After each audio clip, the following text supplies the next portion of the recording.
Amongst these were the Portuguese, who were the pioneers of international trade during the 1500s, having established trading posts and networks across the globe to bring exotic goods, particularly spices from the Far East, back to Europe. At this time, the Netherlands, along with what is now Belgium and Luxembourg, was under the rule of the Spanish crown, which in turn was in a dynastic union with Portugal, as part of the wider Habsburg Empire, which was the dominant European power of the age.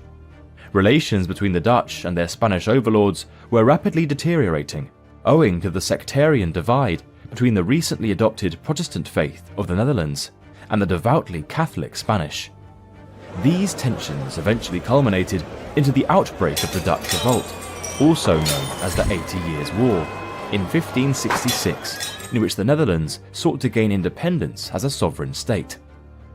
By 1591, however, the Portuguese, in collusion with Spain, and the powerful German banking families of Fugger and Welser, began to divert their trade away from the Dutch ports of Antwerp and Bruges, and onto the German city of Hamburg instead.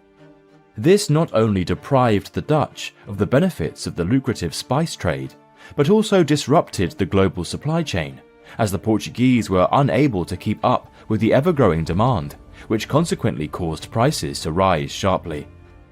As a way of combating this act of commercial sabotage, Dutch merchants were encouraged to enter the spice trade, in direct competition to the Portuguese.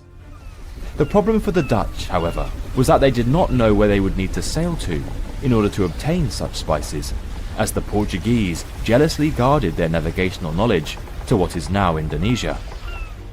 After working in secret to obtain and verify the nautical charts to reach the Spice Islands,